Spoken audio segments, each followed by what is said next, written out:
So I am going to I'm going to play this video that just came through my algorithm. Pretty cool. And not for I don't know this gentleman at all. Josh Allen Dykstra. I've never heard of him. I've never read any of his books. I've never watched his material. But he said a couple things at the beginning of the clip that just was started auto playing, and I was like, oh, interesting. He sounds like he's talking about subject matter that people that I've read and am currently reading and happy to associate with, such as the Center for Political Innovation, Caleb Maupin, certainly a lot of communist groups. I've heard a lot of people talk about these problems in this way. And it's important that we all put out into the universe so that everybody can hear it. People who are not interested in the theories and not interested in reading old material, and certainly people that are maybe not even aware. But he is putting a 2026 spin or 2026 lens on the traditional complaint of the capitalist system. And I don't mean to turn people off by talking like I'm from 1912 or something. And I'm not trying to do that. I'm not trying to talk like I'm from the 1870s. Okay, because I know people get turned off when you start saying the capitalist system and rah, rah, rah. I'm not. I'm just trying to be realistic, folks. He is explaining to you in 2026 verbiage the same thing that people described 200 years ago. So let's play it. I'm going to cut him off. I'm going to talk a little bit, and he and I are going to have a dialogue that he's not aware of. And hopefully, you will get something out of it, and you can use some of what he's saying to help engineer some dialogue with people that maybe don't quite want to see any hammers and sickles, or people that don't want to hear about capitalism and etc., because it feels like an offense. That's a psyop, by the way, just so we're clear. That's a psyop. People that don't like to hear the truth, that get like curled in it and then get angry as a reaction, that's a psyop. That's the result of us being conditioned. That's all that is. You are not, you are not the defender of the system. You are just an individual. So let's play. So we're going to talk about it today. Here's the crux of it. If AI works the way capital hopes it will, capitalism won't break because AI fails. It'll break because AI succeeds. Why? Because if you're running a business, you can't fire your customers and then expect them to buy your stuff. It doesn't work like that. There's a simple loop that runs the modern economy. Labor, wages, income, consumption, revenue, and then back to labor. A company pays labor, that's you, in wages, which become your income. You have some left over, so you buy things, consumption, which is another company's revenue, which they use to pay their labor. Feels familiar?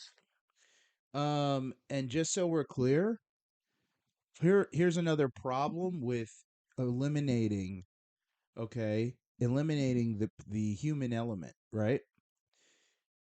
In between labor and wages, you have taxes. I know that in America, the US borrows a lot of money. Okay, so the Fed will print money, and the Fed will remit some of their profits to the treasury, but they also buy a lot of treasury bonds, etc. But just to be realistic, taxes are still a part of the system, okay? And they're certainly a part of the local system. So in between labor and wages is taxes. Now he actually doesn't talk about taxes in this. He only talks about really the relationship of humans and labor and capital. But I just want to point this out. Between labor and wages, you have taxes. The government takes taxes for everything. Social Security, you have the federal income tax, state income tax, depending on where you are, um, and many other, right? You have health insurance, all that stuff. There's taxes coming out the wazoo. Then between wages and income, right? Or maybe I should have put taxes here. It doesn't matter. You have personal taxes. Between income and consumption, okay, you have more taxes. Because when you go to the store, every time you buy something, every time you put gas in your car, every time you go to a restaurant, go to the movies, buy a book at the store, anything you do is taxed. your transportation is taxed, your actual consumption of goods and services is taxed, everything is taxed. Okay? Then there's another part of it.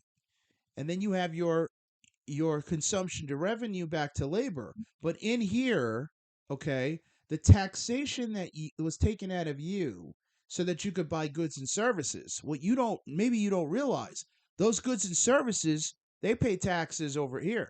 So post consumption, there's another tax. I just want to make this very clear, okay?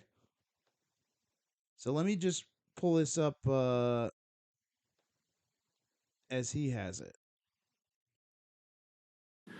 Revenue. And then So in between here and here are your personal taxes. In between here and here are your taxes called consumption tax. These are the sales tax and some extra fees, sometimes maybe the VAT tax, right? All right, value added tax. These are all taxes that come out. So you have taxes personally here from your job.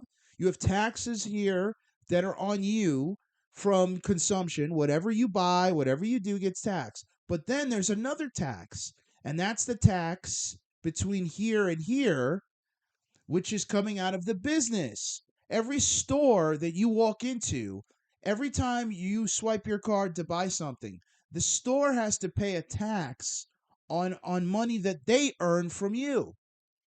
The store has to pay a tax when they buy goods and services to supply their stores with goods and services that you're going to buy. That's another tax. So, in between all of these mechanisms are taxes, folks. What happens if you dramatically reduce the first thing? All of these things go down. But there's a hidden thing that also is going to go down that the rulers of our economy are not factoring in: taxes. They're not going to have tax revenue.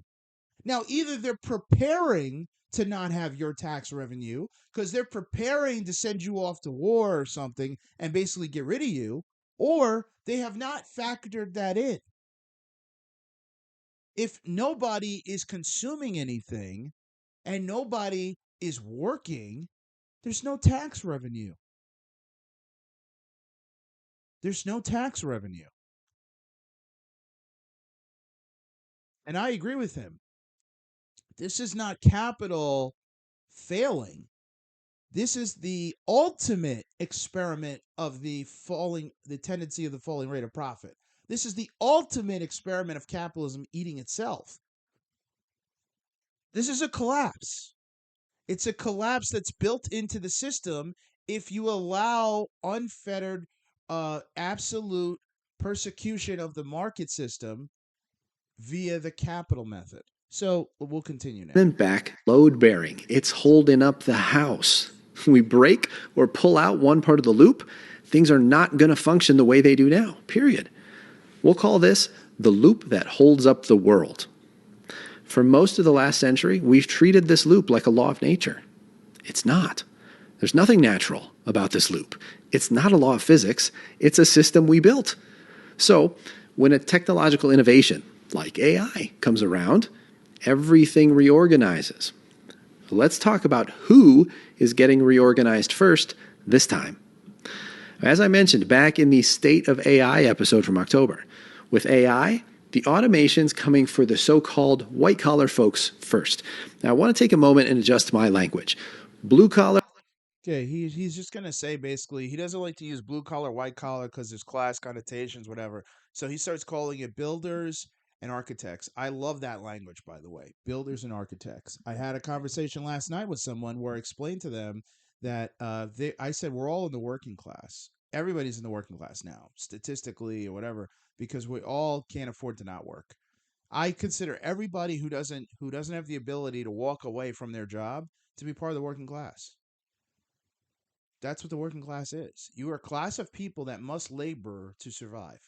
You are not able, like farmers can survive because farmers, they can trade what they have for other physical goods.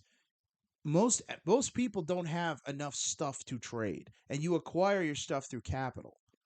So you need capital to survive. That's the point, right? You need capital to survive because you need capital to barter and trade because you're not trading uh something that you made. Farmers could technically survive outside of any financial system, but you can't. They might even be better off because then they don't have to deal with the government. But you and I, most people cannot. You are part of the working class. You must work to survive. Very rich people are not part of the working class because they don't have to work. They have enough capital to avoid the accumulation of work, and they can compound the capital they have through the banking system. They can use their capital to produce more capital. We don't have enough capital to walk away from work, so therefore we're part of the working class. That doesn't, if you're a VP at a, at a law, or if you're a partner at a law firm, if you're a VP at a bank, if you're executive insurance company, there now maybe some of those people in some of those companies, some of those examples might be slightly above the working class. Most of them are not. In 2026, most people, if you're, if you're chair of a department in a hospital, most people still need to work. You can't walk away. We need to expand it. So, but I understand what he's saying. Builders, architects. Architects are managers. Architects are, high, maybe CEOs or whatever. These are like those are architects. Builders would be the people that were traditionally called working class, according to him. But anyway, let's skip ahead. Are taking the brunt of the transitional pain. You'll sometimes hear folks talk about what's happening now as some sort of second coming of the Industrial Revolution. But if we properly understand builders and architects and historical cycles, we notice that's actually not right at all. Because the Industrial Revolution replaced builders, not architects. The Industrial Revolution mechanized execution. It also largely left meaning and legitimacy largely intact for architects, as it created new elites faster than it destroyed old ones. Architects stayed architects, managers stayed managers, priests stayed priests. Was the Industrial Revolution painful, sometimes brutal, totally transformative? Yes, all those things. But it was not what we're experiencing now, because it was not a legitimacy crisis for the architect layer. This time is. So if there's a historical analog. Side note: do you notice how there is no panic? And this is not an immigration topic, but I just want to point this out. When there's a lot of illegal immigration, you'll see a lot of people get nervous because obviously the most of the illegals coming here are coming here to take jobs, right? They're coming here to work, and they're gonna take jobs that probably impact people who are quote unquote in the working class, right?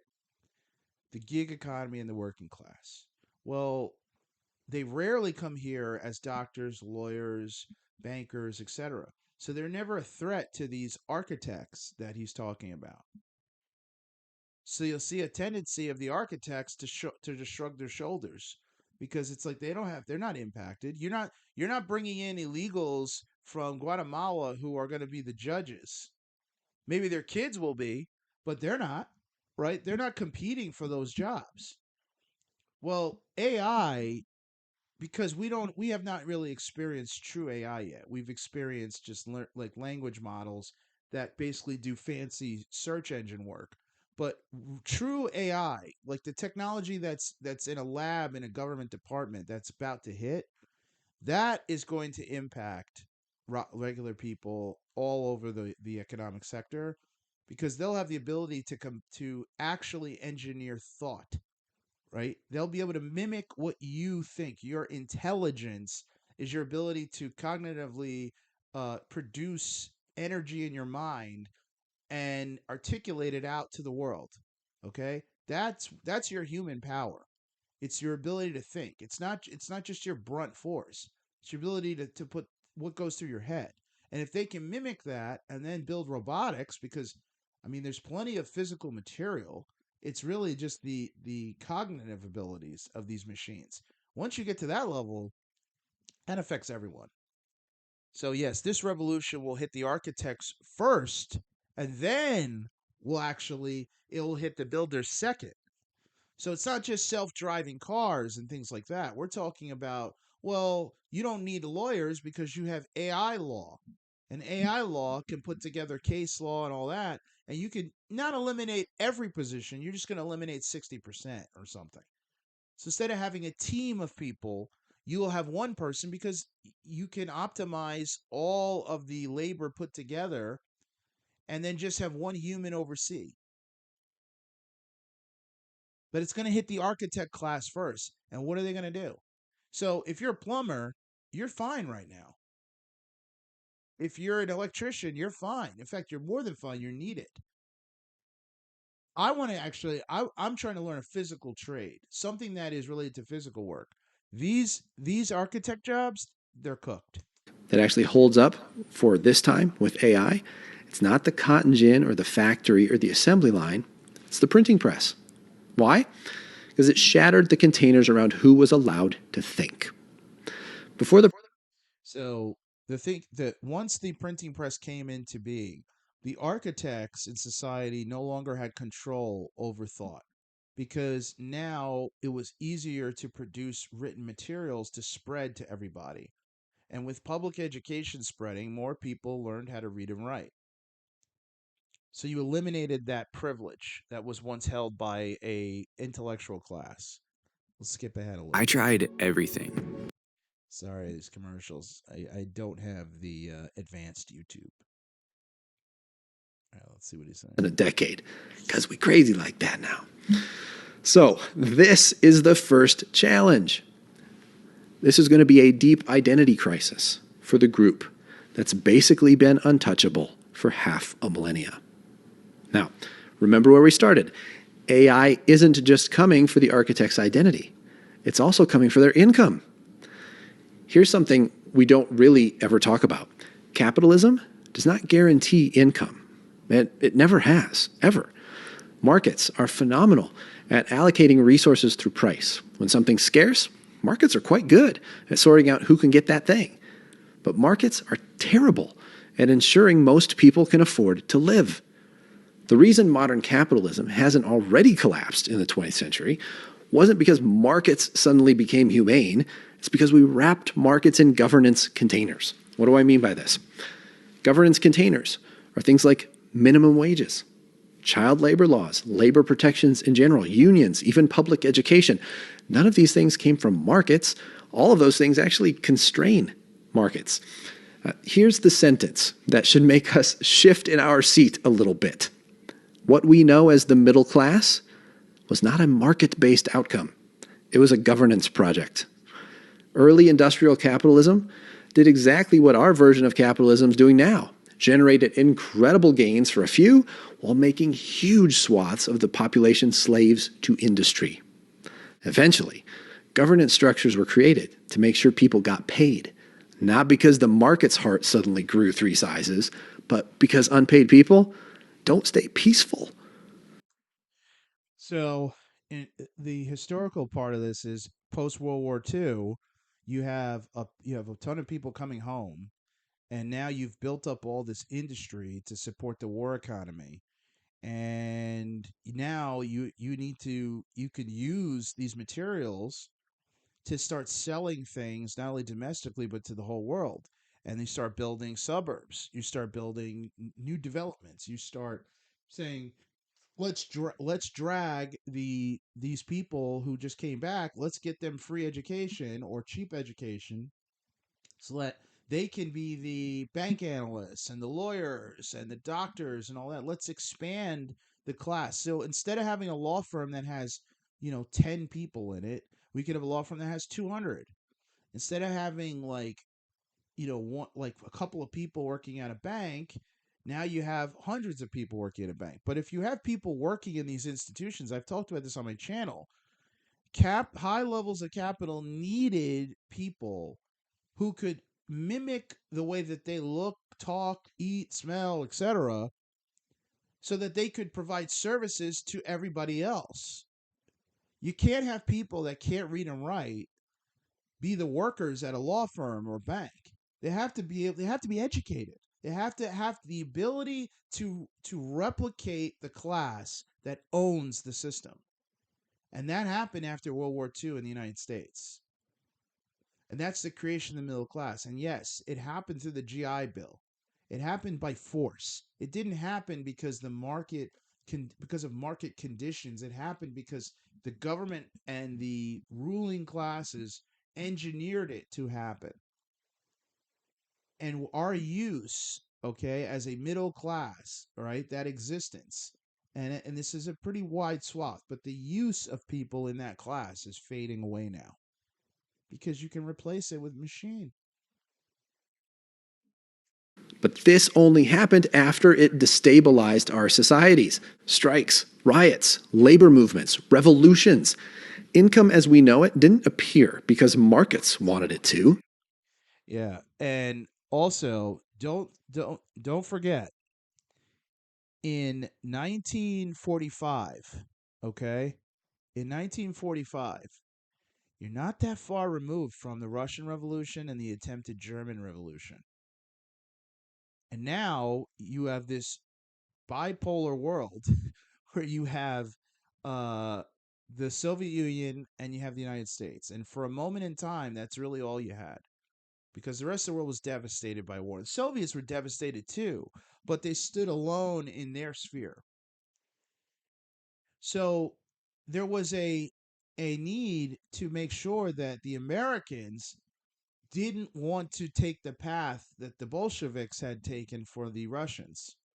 So let's get them into houses, let's get them cars, let's get them materials. Let's take what we can from the Germans of the 1930s and bring it over here. Let's make it for them. This was a deal. This was a way to subdue people. And at the time, the US was also handpicked to be the leader in the Western world because it hadn't been ravaged by the war. So you have Bretton Woods and the whole world dumping their gold here and turning the dollar into the reserve currency through the greenback, all that. I mean, that is a huge part of this. That deal, that relationship is over, folks. It's over. We're way past that now. This is the world that created the baby boomers. This is why people hate the boomers. They got to live in the softest period after the war, after the major war that you could ever. It doesn't mean they didn't have hard times. There were hard times for a lot of people. But this period is where the government and the ruling elites created a middle class on purpose that now they probably don't care if it gets destroyed. Income was forced into existence because it turns Let's out move ahead a little bit. that first step into the second step, which is this is a multiplier, right? This multiplies my architect power. I think that's where we are now. So what comes after this is something that I call the panic switch, right? The panic switch gets flipped when we start saying this is Daniel to extract. Here are the 5 most common ones: labor, energy, land, attention, or debt, which is actually extraction of your future labor. For the last century plus, it's been completely understandable to confuse capitalism with growth because we had those 5 things in great abundance to extract from. For example, when labor stops being cheap here, you just go to another part of the world. When people stop watching TV commercials, you can capture them through an endless scroll on Facebook. When your 30-year mortgage doesn't cut it anymore, why not take a 50-year loan instead? Seriously, did you hear about this 50-year loan idea last fall? Crazy. Anyway, doesn't it feel like we are reaching the natural limits of extraction? Aren't you tired of the endless extraction parade? Okay, so this is about where he meets the rubber meeting the road in terms of what he's talking about and what so many people in the, I guess you'd call it, the traditional leftist community, the revolutionary community, have talked about. And that is he's saying that we're at the end of the road because there's nothing else to extract from. Well, in the capitalist system, you can only extract. Okay, you really can only extract from human labor because you have to extract from wages that you pay humans to do labor. But in terms of, where else can you go? Well, the system forces people to move human labor overseas to cheaper labor because they want to maximize profit. Well, even in the places that were cheaper, they're not so much cheaper now. They're getting less cheaper, quote unquote. Like if you look at the costs index and things for places like China and even Vietnam, their wages are going up, etc. But when he's saying, "Oh, like you're running out of things to kind of extract from," he's pointing out the fact that the run that the U.S. had after World War II, leading up until about the 1970s, especially, and then you see the effects of it really in the 90s and in the early 2000s with the dot-com bubble, is there was a time when the US made the Soviet Union look bad simply because you had abundance and you had growth and capitalism all kind of running together. But this is not a feature of capitalism. This is a feature, okay, this was a parallel that came along with the early stages of something that was forced. So remember how I said, like, you implemented a middle class, you put that into existence, and then you expanded the credit system over the course of that time through Bretton Woods. Then you let it get out of hand. Well, when you come off the gold standard, you expanding credit even more, but in the beginning of that expansion, you might see growth. You might see more stuff, right? Because what happens? Well, we're not making the TVs, the radios, the kitchenware, all that shit. All that goes overseas. It's made cheaper over there. Now you have a consumer class here that still has purchasing power, but stuff is coming in even cheaper than it ever was. So now everybody can afford a TV. Everybody can afford a watch. Everybody can afford a cell phone. Everybody now, it looks like, man, this capital, so this is great. Like everybody has stuff, right? But then what's happening? What's happening? The value of the thing that you're using to buy all this stuff and consume is going down. And the people who own the economy are scrambling to find ways to increase profit, and they can't. They're running out of methods. They're running out of ways to get the most out of you. And in the places that they used to abuse the imperialism part of this, which is, moving overseas, taking advantage of other people's markets, taking advantage of other people's labor, forcing them and keeping them in a subjugated role where they work for you, you steal their resources. So stealing natural resources from one part of the third world, forcing another part of the third world to labor for you, and then taking those things, selling them back to your own people who you fired and put on the unemployment line, but they have enough money to buy the cheap stuff from all of the large retailers. Well, that system is collapsing because the people in the third world are now revolting against imperialism, and the people who did the labor, their labor is getting more expensive and they're developing faster than you're developing. Their streets look better than your streets. Their apartments look better than your apartments. Their cars look better than your cars. And they know how to make everything, source the materials, and sell it. And they don't do it with rapid monetary inflation. So, guess what? Their currency is worth more in purchasing power because their people don't need as much money to live a comfortable life. And that's not even getting into the social system.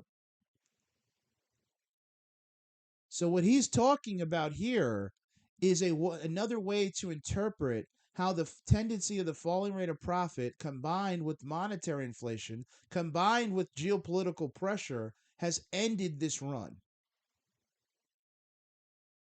Has ended this run. That exhaustion you feel, it's not personal, it's systemic. So, in a nutshell, here's the problem. In the very near future, AI will catalyze a massive identity crisis for a huge group of people while also devouring their income engine by pulling their labor, and therefore their income, out of the loop that holds up the world. Oh, and also, these people have disproportionate access to the way our systems function. So, what comes next? If AI follows the same kind of reaction curve as I think we've seen in the past with something like the printing press, here's what I think we should expect. One, early dismissal. It's just a tool. We've kind of been there, done that. We've moved beyond that first step into the second step, which is this is a multiplier, right? This multiplies my architect power. I think that's where we are now. So what comes after this is something that I call the panic switch, right? The panic switch gets flipped when we start saying this is dangerous and needs to be regulated. That will be immediately followed by an aggressive rebranding, step 4. And the rebranding will be architects are essential to maintain order, right? Like last time we saw builders being labeled essential. I think this time we're going to see architects. There'll be a rebranding language effort to make architects essential because we need them to maintain order. And then that will be followed by 5, protection of architects, right? This is going to be kind of like proposed bailouts for the architect class because we need to protect our high status groups, followed by urgent regulation, right?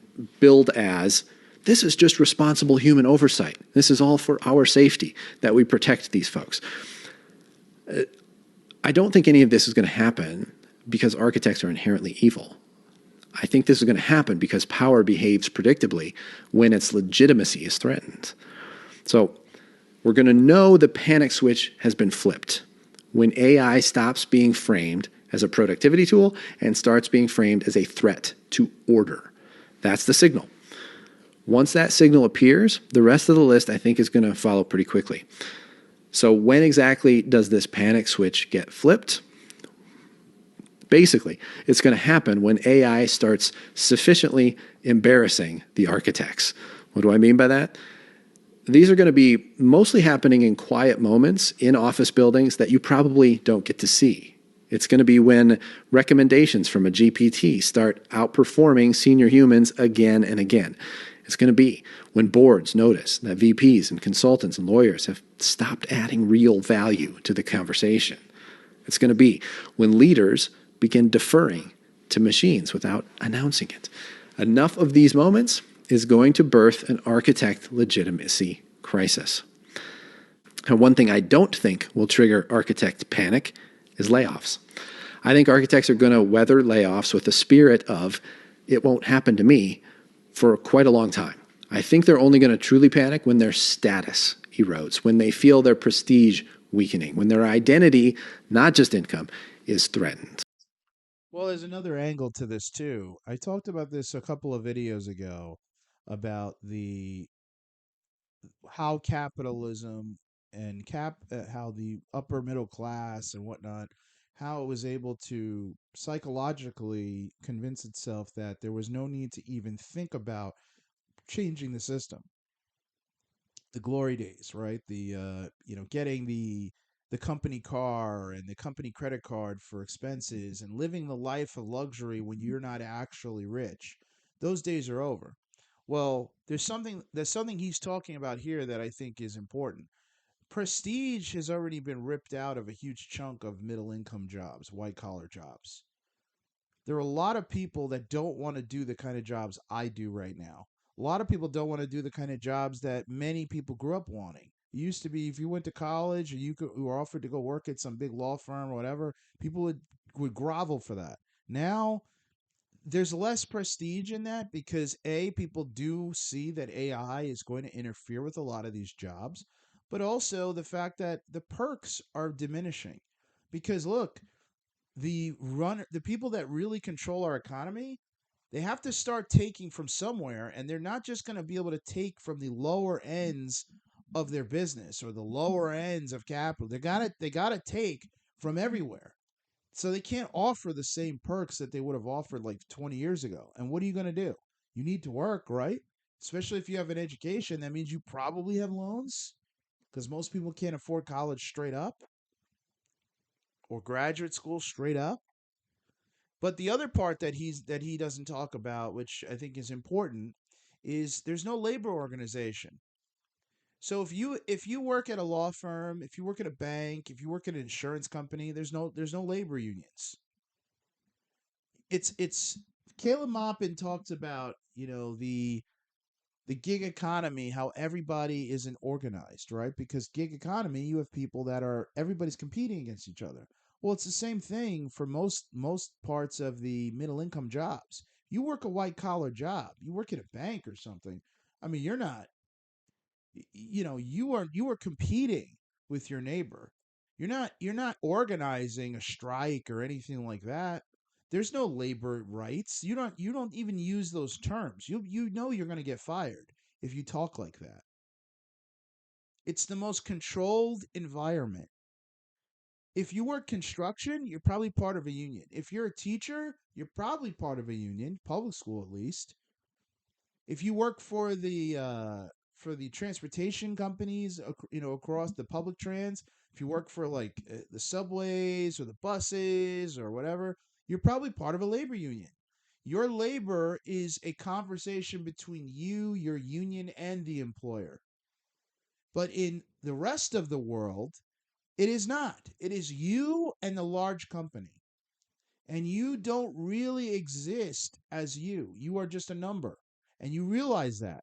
And you just want to maintain your spot.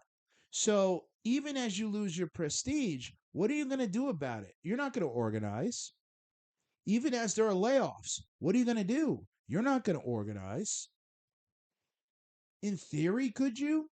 In theory, but not really. You're not going to. And especially if the alternative is not other people, but it's simply machines. If the alternative is artificial intelligence, what are you going to do? You walk off the job, they got it. They don't need you. If your labor input is Excel, you're screwed. If it's a program that has now built in AI to it, you're screwed. You don't have any value. And then you're taking the people that are the most taxed. You're taking the people that consume the most and you're just dumping all of their income away. How are they going to contribute to the economy? What is their value to the economy? They're not the police, they're not the firemen, they're not the military, they're not the builders. How do we reconcile with that? How does the school system survive? I don't think it will. I think a lot of schools are going to close. Because if the parents don't have work, kids aren't going to go to school. And certainly they're not going to tell their kids to go to school. They're going to say, no, learn a trade.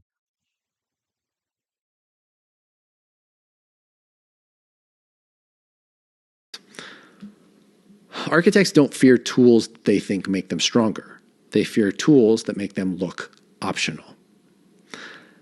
But I suspect many architects will only notice the difference when it's already too late. And that, I Yes. think, is the really dangerous part. Be protected and who's not, and say it out loud. All right. And the third thing, don't let panic become your go to operating system. We can't let panic become our operating system. This is how we avoid panic. Okay? This is how we avoid panic. We create an irrational economy, an economy where we start to educate young people on what the dangers are of our current system and what you could do to counteract it. We don't make demands, we don't have to hurt anybody. You just start showing people that their future depends on a more rationally planned economy than what we have right now. And we start showing them that even the parts of the economy that they thought were not planned, that was just produced through the magic of the system, that that's not true. Okay? That's not true. But that we could plan things better. And we start pitching to the people that own all the capital that their long term investment for their children and their grandchildren is protected through a better planned economy than what we have now. That the value of having an economy that produces goods and services by people, that people are safely living, that they're not rioting in the streets because they don't have work and they don't have food, that we can produce so much stuff for our own people that they don't have to hurt anybody.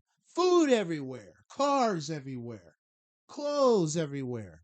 Oh, wait, we already have that. Drive by your local car dealer. There are cars everywhere. There are cars in lots you don't even know about, not moving, not being sold. Go to your local supermarket. There's food in the back.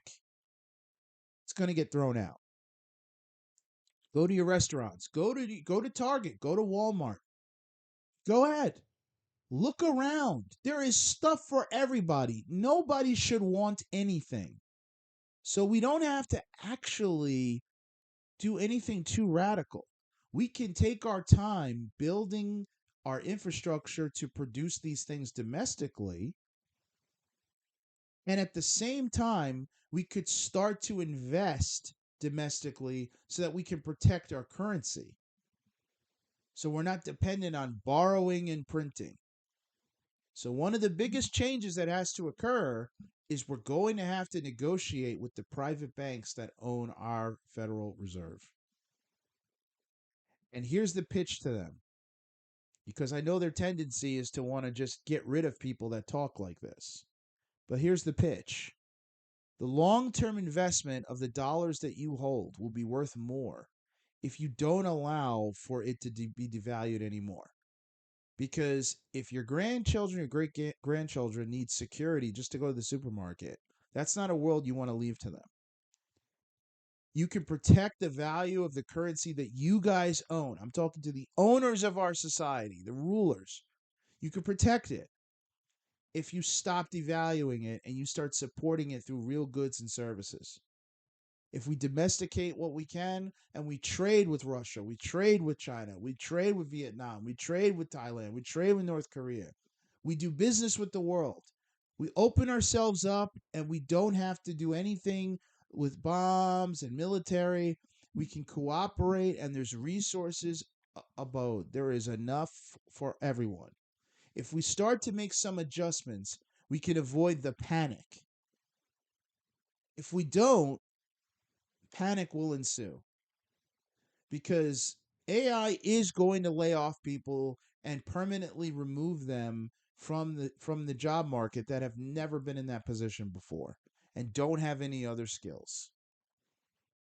And unfortunately, although people may laugh and think, well, who cares? Screw them. Here's the problem. Those are the people that help to prop up the system that you've lived in. The government isn't going to pay unemployment. They're not going to pay even Medicare and Medicaid. Those things are going to fall apart if they can't tax us.